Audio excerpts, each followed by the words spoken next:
Hi hello అందరికీ నమస్తే. Welcome back to VA natural talks. మీరు అరిసెలు ఎప్పుడు చేసినా సాఫ్ట్గా రావాలంటే ఇలా ట్రై చేసి చూడండి, ఖచ్చితంగా బాగా వస్తాయి. చాలామంది ఎంత మంచిగా పాకం పట్టినా కూడా అరిసెలు అనేవి గట్టిగా అయిపోయి ఉంటాయి కదా. ఇలా ఈ చిన్న చిన్న టిప్స్తో ట్రై చేసి చూడండి. వంట రాని వాళ్ళు కూడా సింపుల్గా చేసేయచ్చు ఈ అరిసెలు అనేవి. చాలా పెద్ద ప్రాసెస్ అనుకుంటారు కదా, చాలా సింపుల్గా చేసేయచ్చండి. ఇప్పుడు ప్రాసెస్లోకి వెళ్ళిపోదాము. నేను ఇక్కడ రేషన్ బియ్యం తీసుకున్నానండి. సేరు బియ్యము నైట్ ఒకసారి బాగా కడిగేసుకొని వాటర్ వేసి నైట్ అంతా నానబెట్టుకోవాలి. నానబెట్టిన తర్వాత మార్నింగ్ వాటర్ అంతా వడకట్టేసుకొని ఒక కాటన్ క్లాత్ మీద బియ్యం అంతా ఆరపోసుకోవాలండి. మరి ఎక్కువ ఆరాల్సిన అవసరం లేదు. కొంచెం తడిగా ఉన్నప్పుడే ఇలా పిండిని పట్టించుకొని వచ్చుకోవాలి. ఇప్పుడు ఈ పిండిని అంతా కొంచెం కొంచెంగా జల్లించుకోవాలండి. మనం ఎంత సాఫ్ట్గా పిండి పట్టించుకున్నా కూడా బరక అనేది ఉంటుంది. మెయిన్ ఇంపార్టెంట్ ఇది. బాగా పిండి అనేది బరక లేకోకుండా సాఫ్ట్గా ఉండాలి కాబట్టి ఇలా మొత్తం జల్లించుకోవాలి. చూసారు కదా, నాకు ఈ విధంగా ఇంత వచ్చేసింది కొంచెం పిండికే.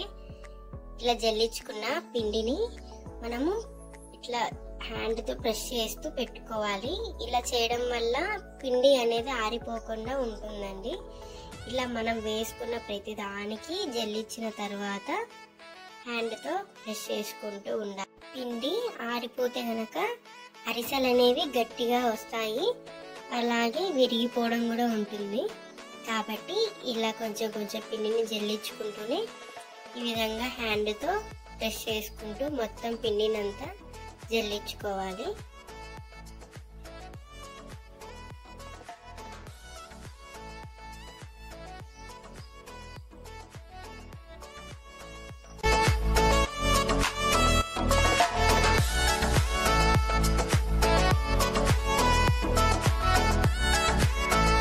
మనం అరిసెలు అనేవి చాలా పెద్ద ప్రాసెస్ అనుకుంటాం కదండి. ఒక్కసారి చూస్తే మనం ఈజీగా సింపుల్గా రెడీ చేసుకోవచ్చు. నేను ఈ బెల్లాన్ని ఆన్లైన్లో పెడితే ఇలా వచ్చిందండి. మనకి కొన్ని అనుకుంటాం కదా మంచిగా వస్తాయని, చాలా వరకు ఆన్లైన్లో మంచిగానే వస్తాయి. కొన్ని మటుకు మనం షాప్కి వెళ్ళి కొనడమే మేలు అనిపించింది. దీన్ని చూసాక ఇంకేం చేయలేము కదా, వేయాల్సి వచ్చింది. సో ఇలా కేజీ బెల్లానికి మనం చిన్న కాఫీ తాగే గ్లాస్ ఉంటుంది కదా, సో ఆ గ్లాస్తో 1 గ్లాస్ వాటర్ వేసి బెల్లం కరిగేంత వరకు ఇలా కలబెడుతూ ఉండాలండి. నేను పొయ్యి మీద అయిందానా నాకు తొందరగానే పాకం వచ్చేసింది. ఒక 15 నిమిషాలలో నాకు పాకం అనేది వచ్చేసిందండి. ఇలా ఒక ప్లేట్లో వాటర్ వేసుకొని బెల్లం అంతా కరిగినాక మధ్య మధ్యలో ఇలా చెక్ చేసుకుంటూ ఉండాలి. మనకైతే ఇంకా పాకం అనేది రాలేదండి. కలపెట్టుకుంటూ వంటను అడ్జస్ట్ చేసుకుంటూ పాకం అనేది రెడీ చేసుకోవాలి. మళ్ళీ ఒకసారి చెక్ చేసుకున్నాము. ఈ విధంగా వేసుకుంటే మనకు ఆ పాకం అనేది ఇలా గట్టిగా ముద్దలాగా రావాలండి. మరి గట్టిగా ఉండకూడదు, మరి సాఫ్ట్గా ఉండకూడదండి. ఈ విధంగా ఉంటే మనకు ఈజీగా తీగ పాకం లాగా వచ్చేస్తుంది కదా. ఇలా ఉంటే మనకి పర్ఫెక్ట్గా సరిపోతుందండి. ఈ పాకం అనేది ఈ ముద్ద ఉంది కదా, ఇలా ప్లేట్ కొడితే మనకు శబ్దం అనేది ఒక విధంగా వచ్చేస్తుంది. మరి గట్టిగా ఉన్న అరిసెలు అనేవి గట్టిగా అయిపోతాయండి. మనం పక్కన పెట్టేసుకొని నేను 1 కప్పు తెల్ల నువ్వులు వేసాను, అలాగే ఎండు కొబ్బరి, ఇలాచి పౌడర్ 2 మిక్స్ చేసి వేసుకున్నానండి. ఇప్పుడు మనం జల్లించుకున్న పిండిని కొంచెం కొంచెంగా వేసుకుంటూ కలుపుకుంటూ ఉండాలండి. ఉంటలు అనేది లేకోకుండా కొంచెం కొంచెం పిండిని వేసుకుంటూ బాగా మిక్స్ చేసుకోవాలి.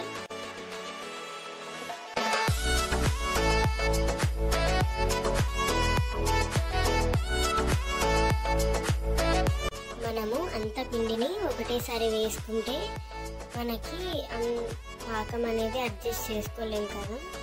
సో ఈ విధంగా వేసుకుంటూ చెక్ చేసుకోవాలి. అలాగే 2 స్పూన్ వరకు గీ వేసాను నేను ఇక్కడ. మీకు నచ్చితే వేసుకోండి, గీ చాలా టేస్టీగా ఉంటుంది. బాగా ఒకసారి మిక్స్ చేసుకోవాలండి.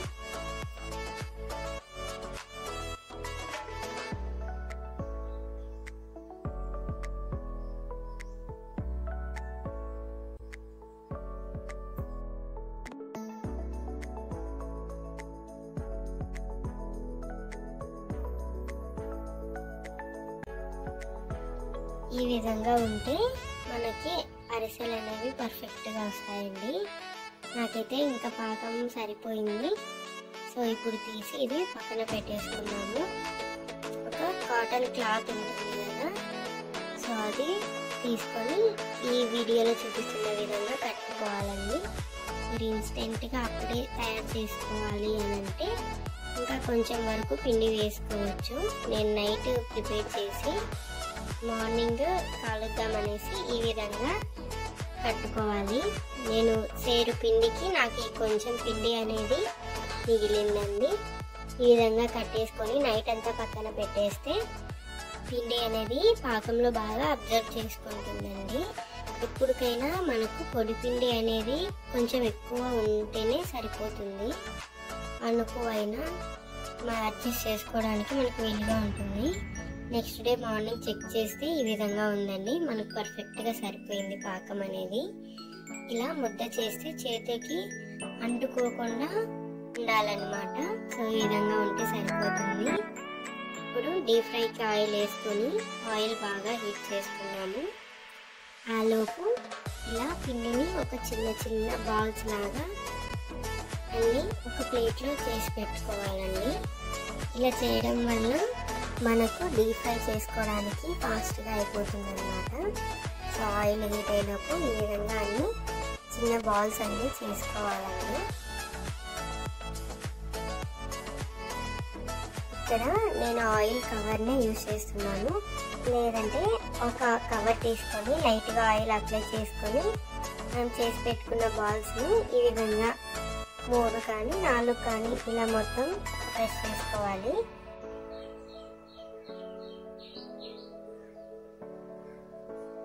మరి మందంగా లేకోకుండా ఈవెన్గా చేసుకోవాలండి. ఆయిల్ బాగా హీట్ అయ్యాక ఒక్కొక్కటిగా వేసుకొని వెంటనే తిప్పకుండా అవి పైకి వస్తాయి కదా, సో అప్పుడు నిదానంగా మరోవైపు తిప్పుకొని కాల్చుకోవాలండి.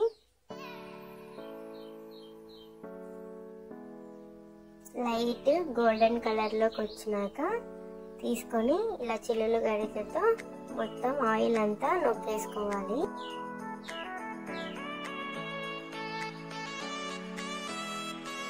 ఇప్పుడు అదే విధంగా మళ్ళీ అరిసెలను చేసుకొని ఇలా ఆయిల్లో వదులుకోవాలండి.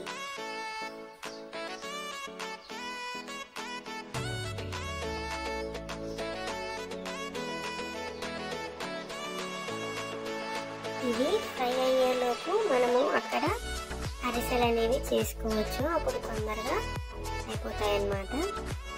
నేను ఇక్కడ పిండిలోనే నువ్వులు యాడ్ చేసుకున్నాను. మీకు పైన కావాలంటే కొన్ని పాలల్లో నువ్వులు కలిపి పెట్టుకోవాలి పక్కన.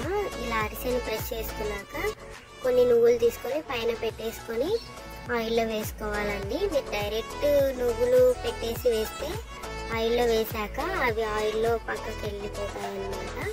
సో పాలలో మిక్స్ చేసుకొని పైన కావాలంటే పెట్టేసుకోండి.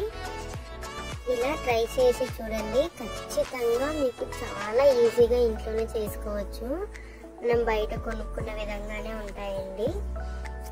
లైట్ గోల్డెన్ కలర్లోకి వస్తే సరిపోతుంది. మరి ఎక్కువ డీప్ ఫ్రై చేసుకోవాల్సిన అవసరం లేదండి.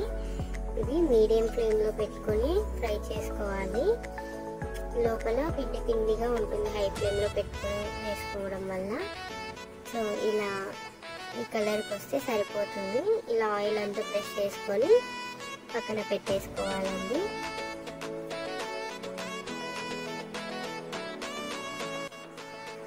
చూస్తుంటేనే నోరు ఊరిపోతుంటాయి కదా. సో మీలో ఎంతమందికి అరిసెలు అంటే ఇష్టమో కామెంట్లో చెప్పండి.